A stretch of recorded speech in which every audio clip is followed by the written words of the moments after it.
pangungumusta ay uli kong sasambitin natin ang minamahal ng natin. Kapatid ko ang inyong kagalakan sa muling pagkabuhay ng aking mundo. Naway, mga bagay na ito ay lagi ninyong pakilangan sa inyong mga buhay. Pinasasalamatan ko din ang pakikiisa ninyo sa mga nagdaang araw sa pagumita ng pinagdaanan ng inyong Panginoon Jesus. Magpahanggang sa muling pagkabuhay, kayong lahat ay nagtagumpay. Mga iwaga na nagaganap sa kawang ito ay nararapat wag pagkakahan ang inyong mga kapwa-tao. Pagkos ito ay kanilang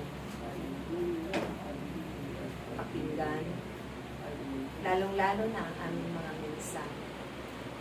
Dahil makatutulong ito sa kanilang mga buhay sa araw-araw nilang pamumuhay. Wala silang patutunguhan. Aking mga anak, lalong-lalo na sa mga panahon. Lahat kayo ay manatili sa piling ng Diyos. Dahil sa pananatili niya, tunay na magbubunga ito ng mga mabubuting bagay. At yan din ang inyong maibabahagi sa kapwa-tao at may papalaganan sa buong sanlibutan. Huwag ninyong panghinawaan ganapin ang inyong mga tungkulin tulad ng aking pagsunod sa kalooban ng Diyos. Nahihirapan man kayo kung minsan ay mapagkakataon na kayo man ay nalulumbay. Nagtatanong sa inyong mga sarili kung paano ninyo makakayanan ang lahat. Subalit, huwag ninyong alalahanin ang lahat ng iyan aking naroyan ng Diyos kasama ninyo sa lahat ng oras. Kaya, sa sandali na kayo man ay tumugon, sumunod kayo na may kalapit na pag-ibig at kagalatan. Sumunod kayo na may kalapit na kababaan ng kalooban, walang pag-aalinlangan, walang pangakpa. Buong puso ninyong susundin ito. At may kalapit na pagpapahalaga at tiyak yun aking mga anak.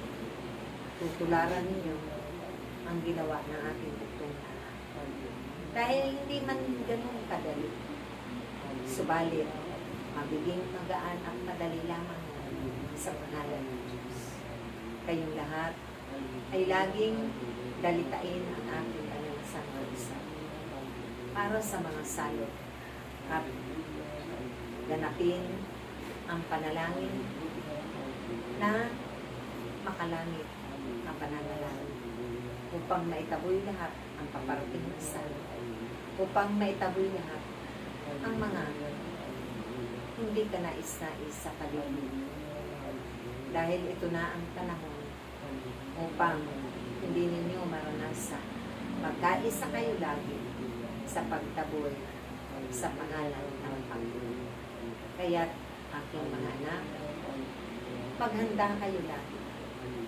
Ihandahin nyo lagi ang inyong mga sarili. At handa ninyo ang inyong puso at kalooban. Pakinggan nyo lagi ang aming tinutulong.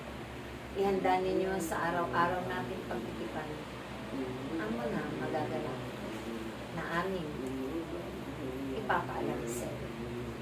Dahil kailanman, kung ito ay inyong napaghanda, tunay at may katiyakan kayong magkatagumpay. Walang masasayang na panahon.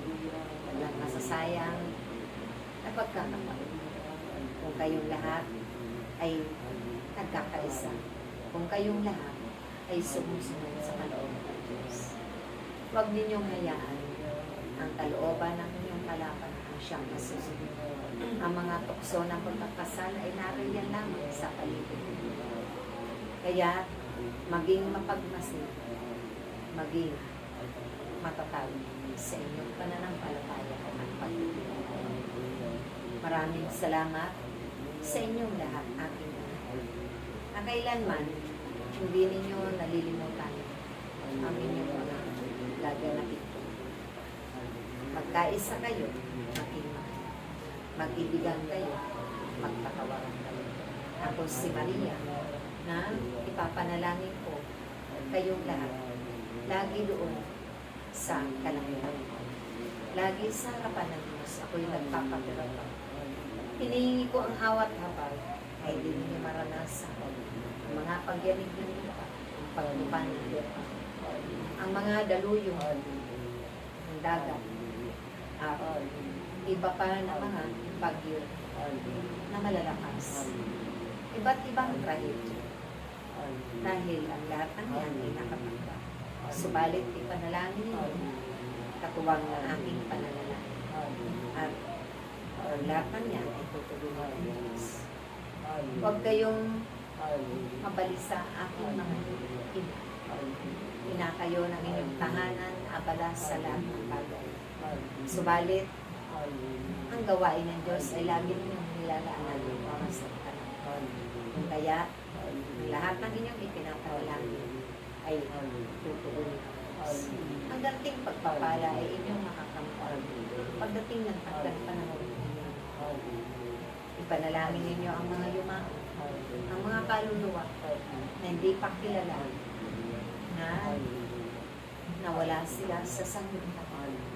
Hindi pa kilala ang lubusan ng Diyos. Hindi pa kilala ang pangalan ng Diyos. Kaya kayong lahat ay magkaisa sa panalangin para sa mga kaluluwa sa purgatorio, sa mga kaluluwang galak, sa mga kaluluwa na namatay sa mga sakuna, aksidente, at ibang trahedya. Maraming salamat aking mga anak. Pinahamahal ko kayo ng tulad ng pagmamahal, tulad ng pagmamahal ng aking buto, na inyong Panginoon sa Kristo. Ang lahat ay aking pinasasalamat. Ang lahat ay aking napagmamasdan. Natatanaw ko kayo sa bawat gawain, sa inyong pagpupursige, sa inyong pagsisikap. Lahat ito ay aking pinasasalamat. Mabuhay kayo sa pangalan ng Diyos. Sa pangalan ng Ama, ng Anak, ang Espiritu Santo. Amen.